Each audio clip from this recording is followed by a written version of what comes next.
4:11 a.m. Tuesday. Buckeye-Shaker neighborhood. East Cleveland. Rain fell in steady sheets across Kinsman Road. The asphalt reflected the amber of sodium streetlights, each puddle catching the glow and stretching it into long, unsteady ribbons. The gutters ran fast. A crushed paper cup spun in a current near the curb at the corner of East 131st.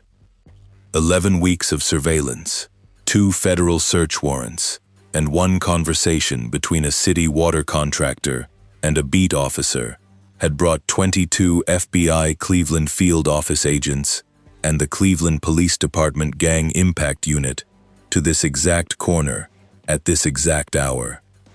The target, a barbershop called Renard's, a 70-year-old storefront wedged between a closed laundromat and a bail bondsman. Checkerboard tile on the floor. A spinning pole above the door. 5 old-school hydraulic barber chairs lined against the wall. A wooden magazine rack near the door still held copies of trade publications from the previous fall. From the outside, Renard's looked exactly like what it had always been. 3 generations of East Side Cleveland families had gotten their fades there. Little League photographs covered the bulletin board above the register. Team pictures going back to the 1990s, sun faded at the corners, thumbtacked in overlapping rows. The mirror behind the back bar reflected a room that time had barely touched. A jar of blue barbicide sat on the counter beside a row of combs. A hand-lettered price list was taped to the glass. What the mirror did not reflect was what was inside the chairs. 22 federal agents held positions in the rain. They were dressed in dark, tactical gear, bureau letters on the back, each agent running water from the brim of their cap. The breach team stacked at the front door in 2x2 formation, shield agent at point, battering ram set in the second slot. A bureau technical unit pinned the rear alley in a static position they had held for 32 minutes, crouched behind a commercial dumpster and a utility junction box, watching the rear service door through a thermal monocular. A K-9 unit waited at the side entrance, the dog standing at attention, not making a sound. Supervisory Special Agent Dana Volkov checked her radio from the command position across the street, seated in the rear of an unmarked bureau vehicle, a laptop on the console showing the thermal feed from the alley camera. All teams confirmed. She watched the clock on the laptop reach 4:11. They had 11 seconds. The story of how a barbershop on the east side of Cleveland became a federal firearms depot does not begin with the shop. It begins with a water main on a Tuesday morning in mid-November of 2025, and a city contractor named Raymond Osei, who noticed something wrong. Raymond Osei had been working East Cleveland infrastructure jobs for 11 years. He knew which blocks had old cast-iron pipes, which alleys flooded after a hard rain, which businesses ran their backlights through the night. He was not an informant. He was not looking for anything unusual. He was a 44-year-old man with a clipboard and a pressure gauge, working a scheduled maintenance check in an alley behind Kinsman Road at 2:40 a.m. on a Tuesday in November, because that was the assigned shift and the job needed to be done. He was checking water pressure at a junction box on the alley behind Kinsman Road when he counted 3 black SUVs parked in a row, their engines running, lights off, at 2:40 a.m. The exhaust plumes rose white in the cold air. No one visible in the vehicles, or if there were occupants, they were keeping below the window line. The shop behind them, Renard's, was dark. No lights, no movement. But the vehicles stayed. Osei finished his readings, logged the time, and drove away. He told himself it was probably nothing. Then the following Tuesday, the same vehicles were back. Same positions. Same hours. Same exhaust plumes in the cold, rising and dissolving in the dark above the alley. He mentioned it to the beat officer who was already parked at the end of the alley when Osei arrived that second time. Officer Marcus Teal of the Cleveland Police Department's 2nd District logged the observation. Vehicles, 3 dark-colored late-model SUVs, engines running, lights off, stationary in rear alley behind 1300 block of Kinsman Road, approximately 0240 hours, 2 consecutive Tuesdays. No observed criminal activity. But Teal had spent 3 years on the gang impact unit before transferring to patrol, and he knew what low-priority observations sometimes became. He had seen 3 similar notations eventually lead to something real. He did not know if this would. He filed it anyway. He forwarded the log to his former supervisor. The note sat in a shared intelligence file for 6 days before a gang impact unit analyst cross-referenced the 3 vehicle descriptions against a license plate database. 2 of the 3 plates came back to vehicles that had appeared in previous federal intelligence reports on illegal firearms distribution across northeastern Ohio. Not stolen vehicles. Not flagged at a checkpoint. Just vehicles that had appeared before. In connection with activity the Bureau Cleveland Field Office had been monitoring since late 2024. The note moved up the chain. The Bureau's Cleveland Field Office assigned a surveillance squad to Renard's Barbershop on November 22, 2025. 4 agents, rotating shifts. Cameras at the alley junction, small units, weather-sealed, mounted on the underside of a utility box crossbar at a height of approximately 14 feet. Foot surveillance on the street, 2-person teams in unmarked vehicles, rotating positions every 90 minutes to avoid pattern recognition. 3 weeks in, they had a schedule. Every Tuesday, between 2 and 4 a.m., the black SUVs appeared. The shop's interior remained dark. No lights were switched on. No identifiable individuals entered through the front. The activity, whatever it was, happened at the rear. The surveillance team documented the vehicle arrivals and departures with precision. The lead SUV typically arrived first, at approximately 2:15, and parked farthest from the service door. The other 2 arrived within 8 minutes, pulling into positions that suggested a practiced routine. No communication appeared to happen between vehicle occupants before the individuals moved to the door. No visible lookout posted on the street. No exchange of signals that the surveillance team could record. Supervisory Special Agent Dana Volkov, assigned lead on the case, reviewed the pattern and requested a federal court order for enhanced surveillance. The order was granted on December 9, 2025. Bureau technicians mounted a concealed optical sensor at the alley junction. Infrared capable.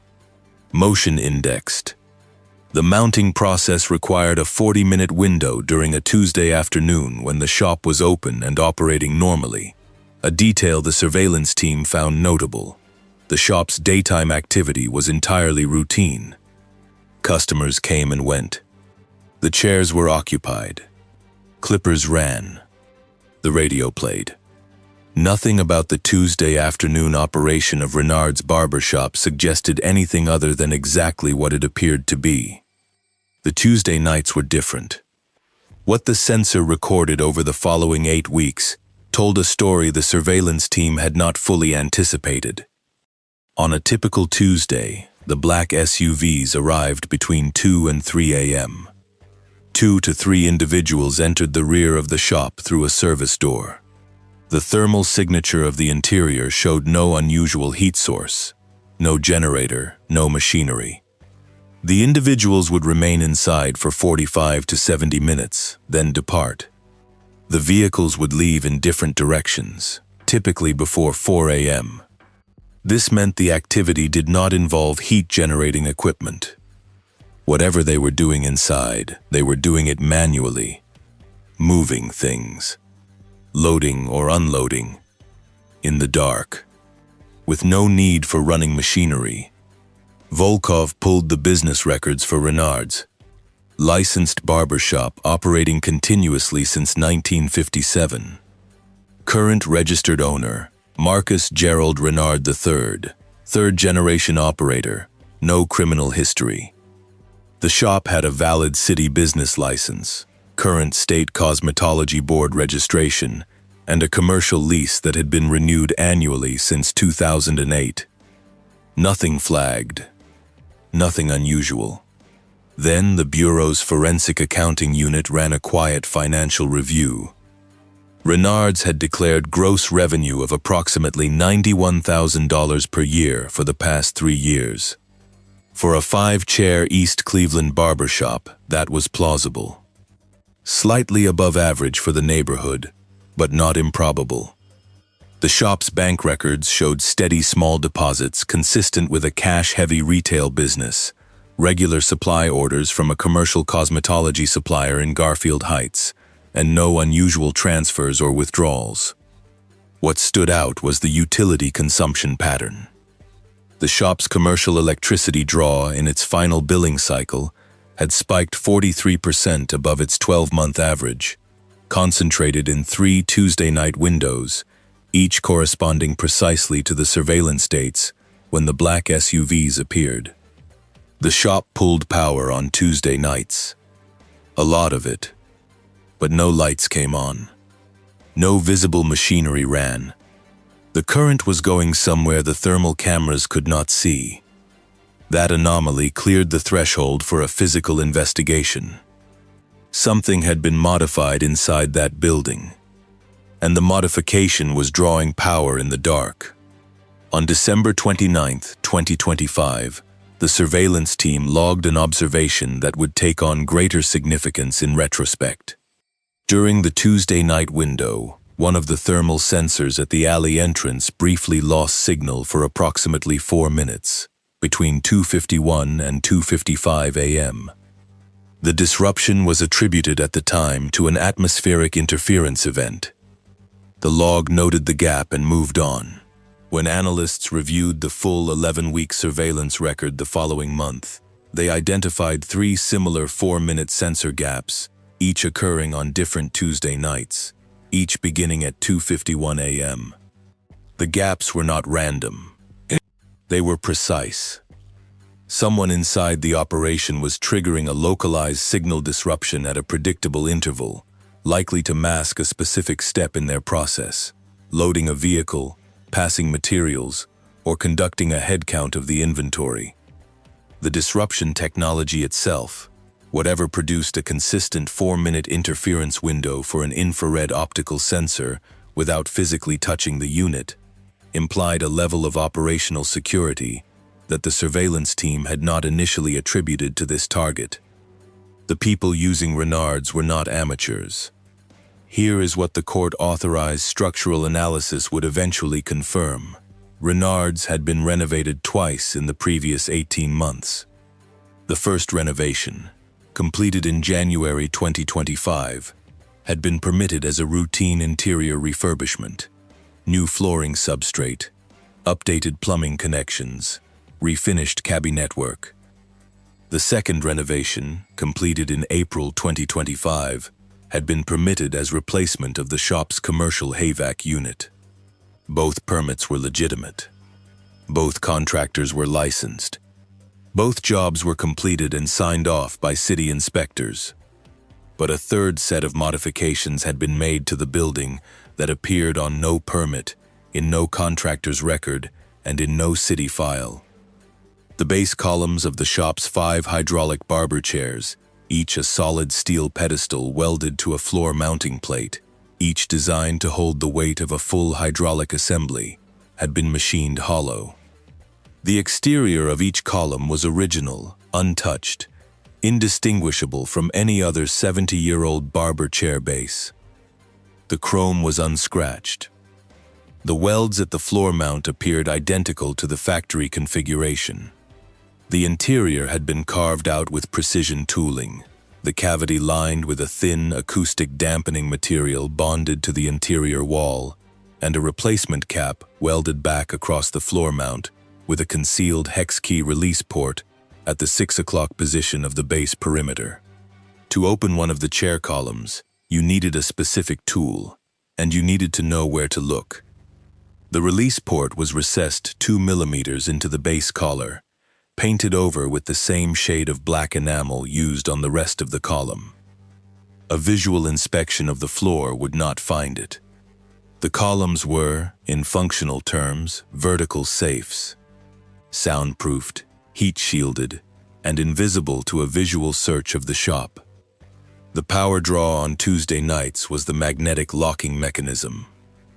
Each column had a simple electromagnetic latch wired through the building's secondary electrical panel, the one listed on the permit as part of the HVAC retrofit. The wiring ran beneath the flooring substrate, installed during the January renovation when the floor was already open. The circuit could be activated remotely by a coded transmitter with a range of approximately 30 meters, releasing all 5 column locks simultaneously. When the locks disengaged, the bases of the barber chairs opened. Volkov read the structural analysis report on the morning of January 14, 2026. She set the document on her desk and looked at it for a long time. 5 hollow barber chair columns, an electromagnetic locking system wired through a permitted electrical circuit, a 70-year-old barbershop in the middle of a residential neighborhood. The scale of advanced planning required to produce this result, the permitted renovations creating access to the floor substrate, the machined columns that preserved their external appearance, the secondary circuit buried in a legitimate HVAC permit, was deliberate, engineered. Built by someone who understood that a barbershop is a neighborhood institution, the kind of place a random patrol officer does not walk into with suspicion, the kind of business that generates foot traffic from every household on the block, and the kind of location where a federal surveillance team takes weeks to establish a legal foothold without alerting the target. The barbershop was not a front. The barbershop was the vault. Now the Bureau needed to know what was inside it. On the record, a separate technical team ran a non-invasive interior density scan from a concealed position across the street, using a portable millimeter-wave sensing unit mounted inside an unmarked utility van that spent 4 hours parked at the curb. The results came back within 48 hours. Each chair column showed a high-density fill consistent with metal objects. 2 columns showed additional fill consistent with plastic polymers layered beneath the metal. The scan could not determine the specific nature of the objects. It established that solid, high-density material occupied the interior of each column, material that should not have been there if the columns were simply hollow chair bases. The Bureau now had probable cause for a federal search warrant. Volkov drafted the affidavit on January 19, 2026. It ran 41 pages, incorporating the surveillance timeline, the financial analysis, the utility consumption records, the structural analysis findings, the density scan results, and the cross-referenced vehicle intelligence from 3 separate field offices. The warrant was issued by a federal magistrate on January 23, 2026. But Volkov did not execute immediately. She wanted to know who was supplying the inventory, who was picking it up, and who was buying. She had a vault. She needed the network. What she had not anticipated was how quickly the network would give itself away. Digging through the surveillance logs from the previous 11 weeks, the Bureau's intelligence analysts cross-referenced the Tuesday night vehicle traffic against records from a federal firearms trafficking intelligence system. The analysis took 4 days. What came back was not what the team expected. The black SUVs had appeared in 3 separate federal intelligence reports from different field offices, one in Pittsburgh, one in Columbus, one in Cincinnati, all within the past 14 months. In each report, the vehicles were associated with the movement of untraceable polymer frame pistols, a specific subclass of firearms assembled from commercially available parts, lacking serial numbers and therefore invisible to the National Firearms Registration System. These weapons were not manufactured in a traditional sense. They were assembled, parts sourced through layered purchases across multiple states. The receivers, the legally regulated component, were either printed using commercial-grade polymer equipment or sourced from overseas through a supply chain the Bureau had been tracking as a separate priority case in another district. There was a word being used internally for these weapons. Agents called them ghost guns. No serial numbers. No registered owners. No traceable sales history. Once assembled and sold, they effectively disappeared from the legal record. A ghost gun recovered at a crime scene cannot be traced back through a sales chain because no sales chain exists. It cannot be connected to a manufacturer because the manufacturing was distributed and off-book. It exists as an object, a fact on a table, but the history behind it is blank. The connection across 3 field office reports meant that whatever was being stored inside Renard's chair columns was not a local accumulation. It was part of a regional distribution supply chain. That changed the scale of the investigation entirely. Volkov requested a multi-district intelligence merge. By the end of January 2026, the Cleveland operation had been quietly folded into a broader federal task force, monitoring ghost gun distribution across the Ohio and Pennsylvania corridor. And then the analysts found the ledger. Not in the shop. In the digital forensics record. A Bureau technical agent, reviewing cellular traffic data captured near the shop during Tuesday night activity windows, isolated a recurring encrypted file transfer from a device inside the building to a receiving node in a separate city. The file transfers corresponded precisely to the Tuesday night delivery windows. They occurred in the last 15 minutes before the SUVs departed, suggesting they were sent as part of a routine closeout procedure for each transaction cycle. The technical team obtained a secondary warrant for the communication record. The decryption took 6 days. What they found was a handwritten ledger that had been photographed and transmitted. 41 buyer entries. 5 state abbreviations: Ohio, Pennsylvania, Michigan, Indiana, and West Virginia. Purchase dates, quantities, and coded price entries. The code a simple numeric substitution that took the Bureau's cryptographic unit approximately 40 minutes to break once they had the raw data. The most recent entry was dated January 20th, 2026, 3 days before the search warrant was issued. 41 buyers across 5 states had already been served from the inventory inside Renard's. The case that had begun as a surveillance note about 3 idling SUVs in an alley was now a multi-state federal firearms trafficking investigation. Volkov looked at the date on that final ledger entry. January 20th. The Tuesday delivery, 3 days before the warrant. That meant the columns had been restocked. Whatever was inside them now had arrived last Tuesday night. The agents had watched it come in. They had the optical footage. They had the power draw records. They had the ledger entries. They had everything they needed. On February 4th, 2026, Supervisory Special Agent Volkov formally recommended execution of the search warrant within a controlled, multi-team operation. She requested coordination with the Cleveland Police Department's Gang Impact Unit and a Bureau K-9 team. The recommendation was approved the same day.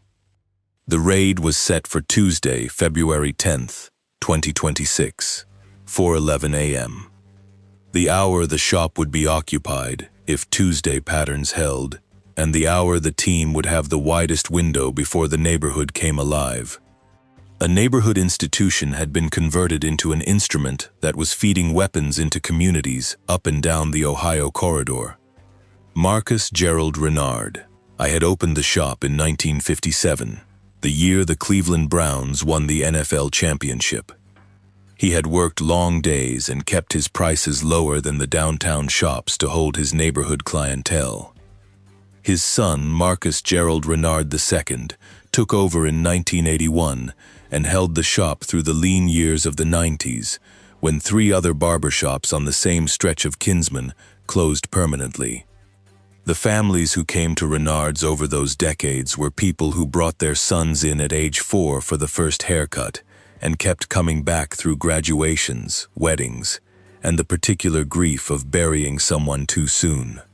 The shop was one of the things that stayed when other things left. Whatever calculation led to converting that building's interior into a weapons depot, whoever made that decision, whatever they told themselves about it, what was lost in the process is not recoverable by any proceeding in the Northern District of Ohio. The court record would document the crime. The sentencing guidelines would quantify the penalty. But the calculation of what the neighborhood lost does not appear in any file. Something was already gone before federal agents ever walked through the door. February 10th, 2026, 4:11 a.m. Rain had been falling for 3 hours. The surface temperature was 38 degrees Fahrenheit. Kinsman Road was empty. No vehicle traffic. No pedestrians. A single lit window in a second-floor apartment half a block north, a blue television light, unmoving. The nearest occupied residence where any occupant might hear the entry was 40 meters from the front door of the shop. The pre-operation briefing had addressed this specifically. Controlled breach, no flashbang, entry by RAM only.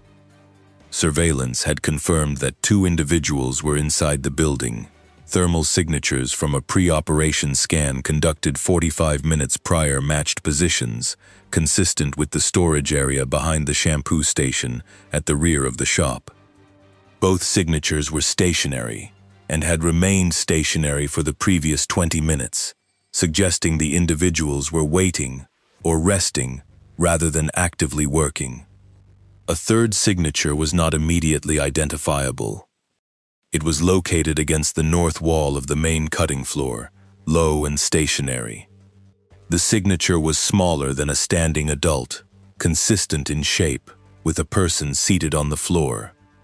The K9 handler flagged it as possibly a concealed individual in a reclined or seated position, tucked against the wall below the sight line of the front windows. There were 3 people inside. The team adjusted. Volkov gave the command at 4:10 and 52 seconds.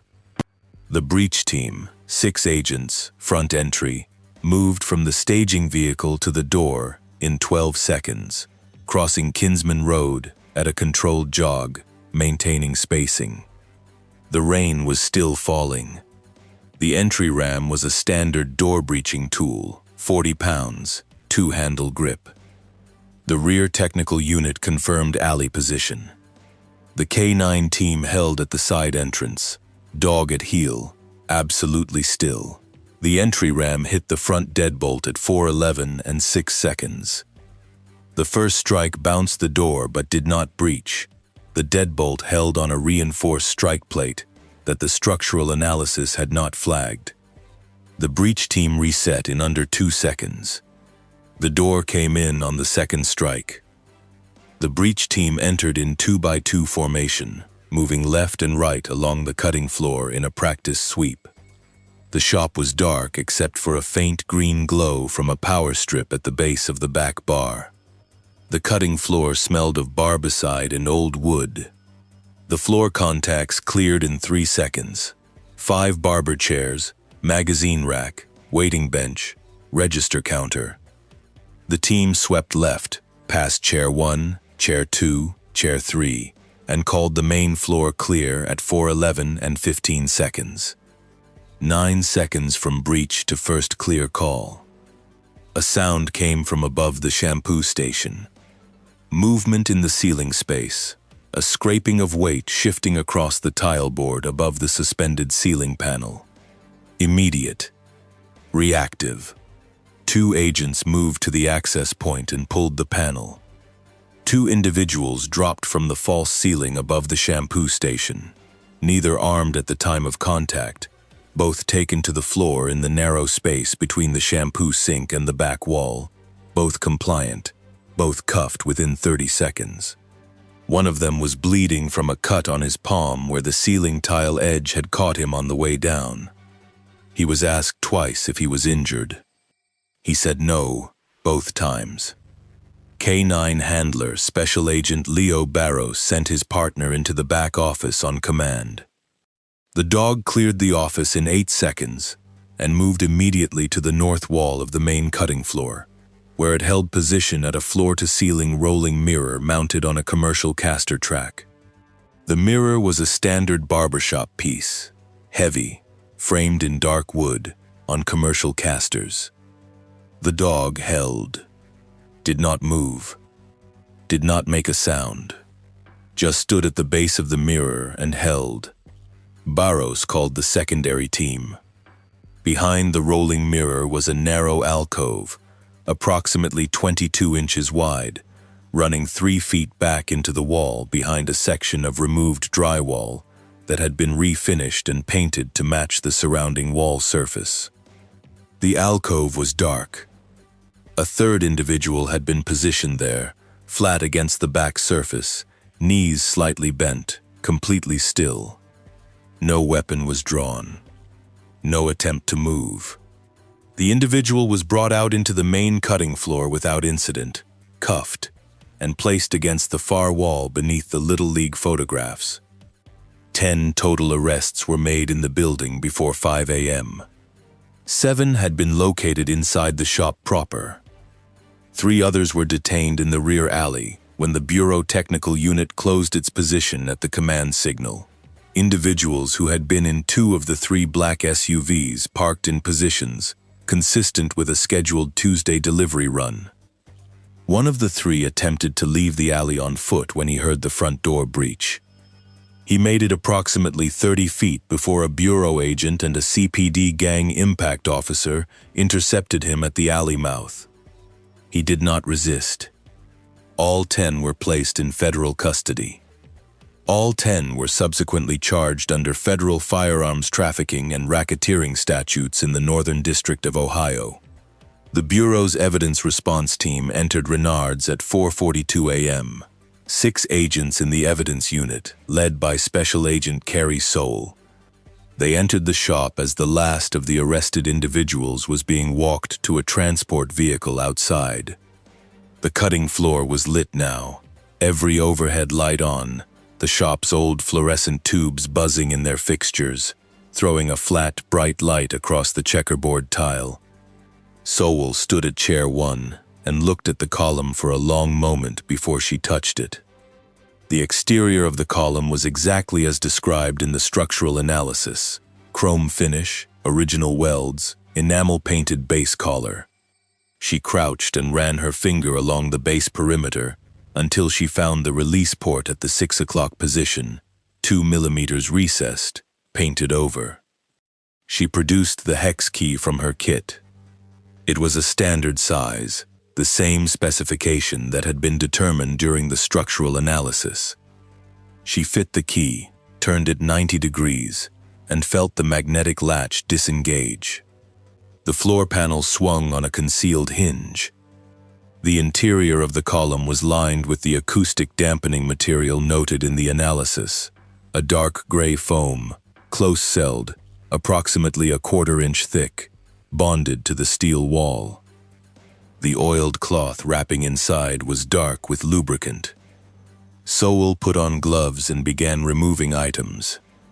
Inside the hollow pedestal of chair 1, 3 untraceable polymer frame pistols, 1 short-barreled rifle, and 2 full auto conversion switches, each smaller than a deck of cards, each capable of converting a semi-automatic pistol into a fully automatic weapon with a single installation. The full auto conversion switches stopped the room. Every agent in the shop knew what they were. These devices, sometimes called auto sears, sometimes listed under sanitized names in online markets as trigger components or performance parts, are classified as machine gun components under federal law. Manufacturing, possessing, or transferring one without federal authorization carries a separate felony charge from any firearms count. Finding 2 in a single chair column meant the charges would multiply with each additional discovery. Sowell set the first one in an evidence bag, sealed it, and moved to chair 2. They found 6 full auto conversion switches total across the 5 chairs. The final inventory from the 5 chair columns: 6 full auto conversion switches, 12 untraceable polymer pistols with no serial numbers, 7 short-barreled rifles, and 3 loaded 30-round drum magazines packed in oiled cloth. A separate cavity had been carved into the back bar cabinetry, behind the mirror, beneath the cosmetic panel that held the barbicide jars and the row of clipper blades. That cavity held 90 rounds of ammunition, still wrapped in original federal evidence tape, indicating the rounds had been stolen from a law enforcement or military source at some point prior to their arrival in the shop. The evidence tape was intact and legible, though the lot number on the tape would take a separate trace process to attribute to a specific facility. The ledger was found behind the rolling mirror, tucked in a sealed envelope adhered to the back of the decorative frame with a strip of adhesive transfer tape. 41 buyers. 5 states. Handwritten in blue ballpoint in a small, careful script. The most recent entry was dated January 20th, 2026. Sowell photographed everything in place before any item was moved. She worked methodically, starting at the front of the shop and moving back. Each photograph was numbered and logged against a handwritten evidence list she maintained on a clipboard. The process was deliberate and quiet. The other evidence agents worked around her, maintaining the sequence. The evidence log for Renard's Barbershop would run to 63 pages. The final photograph taken at the scene showed Sowell kneeling on the checkerboard tile in the middle of the empty shop, the base panel of the center chair unscrewed and laid flat beside her, the hollow pedestal open, its contents already bagged and labeled and arranged on a sheet of brown paper to her left. 5 other agents stood in the background, their reflections visible in the long mirror behind the back bar. The overhead lights threw hard shadows across the tile. Outside, through the front windows, the first thin gray of pre-dawn was beginning to separate the sky from the roofline across Kinsman Road. The rain had stopped. The Little League photographs on the bulletin board were still up. No one had taken them down yet. The question investigators returned to repeatedly in the days following the raid was not about the hardware inside the chairs. The weapons had been cataloged, the charges filed, the defendants arraigned in federal court on February 12, 2026. The question was the ledger. 41 buyers across 5 states. The ledger entries gave coded identifiers, not names. Purchase dates stretching back to the previous September, meaning the current inventory inside the chairs represented a restocked supply, not the first cycle. The chairs had been filled, then emptied, then filled again. Whatever had been sold and moved before January 20th was already gone, already distributed, already in circulation somewhere across Ohio, Pennsylvania, Michigan, Indiana, and West Virginia. In the days immediately following the arrest of the 10 individuals taken from Renard's, federal prosecutors in the Northern District of Ohio conducted initial interviews with those who had agreed to counsel. The interviews were limited in scope, preliminary identity and representation matters, but they produced one detail that the prosecution team noted in its internal record. Of the 10 arrested, 3 indicated during intake processing that they did not know what was stored inside the chair columns. 2 of those 3 had arrived at the shop that night as drivers. They knew they were participating in a delivery run. They did not know the specific contents. They had been told to drive, to wait, and to leave when directed. The other 7 made no substantive statement. The Bureau's firearms trafficking unit began the secondary phase of the investigation, working backward through the 41 coded ledger entries to identify buyers. That process moves slowly. It requires cross-referencing coded purchase identifiers against intelligence databases, phone records obtained through separate warrant processes, and the cooperation, or resistance, of individuals already in the distribution chain. Here is what the record shows as of late July 2026. Of the 10 individuals arrested at Renard's, 9 had been arraigned on federal charges. 1 remained a subject of additional proceedings related to a jurisdictional question involving conduct in a neighboring state. Of the 9 arraigned, 4 had entered preliminary plea discussions with the Northern District of Ohio prosecution team. 2 had been remanded without bail given the scope of the federal racketeering charge. 3 were released on conditions pending trial.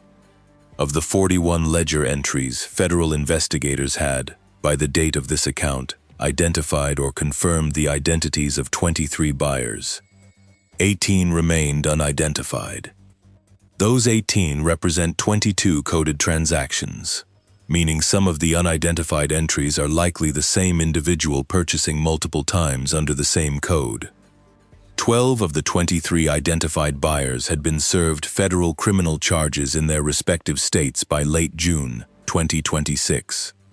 11 had not yet been charged. The 90 rounds of stolen federal ammunition wrapped in original evidence tape had been traced to a theft from a government facility in northeastern Ohio that occurred in late September 2025. That investigation was ongoing as a separate federal matter, with no arrests made as of the date of this account. The 3 black SUVs, 2 recovered at the scene, 1 that departed the area before the alley unit closed its position, remain a data point. The 3rd vehicle was captured on a traffic camera approximately 4 miles from the shop at 4:21 a.m. on February 10th. Investigators identified the plate. The vehicle was recovered 11 days later, abandoned in a surface parking lot in a neighboring county. The individual or individuals who drove it that night have not been identified. As for the full auto conversion switches, all 6 recovered units had been traced through federal firearms examination to a batch of components that had entered the United States through a parcel shipping channel in the 3rd quarter of 2025. The shipping record identified a transit point overseas, but did not resolve the manufacturing origin. The supply chain for those components, where they were manufactured, who imported them, and how many additional units from the same batch are currently in distribution, remained an active federal investigation as of July 26, 2026. 6 switches recovered. The size of the original batch, unknown. The detection of this case was not the result of a federal priority target or an informant inside the network. It was not a wiretap lead or a tip from a cooperating defendant in a separate case.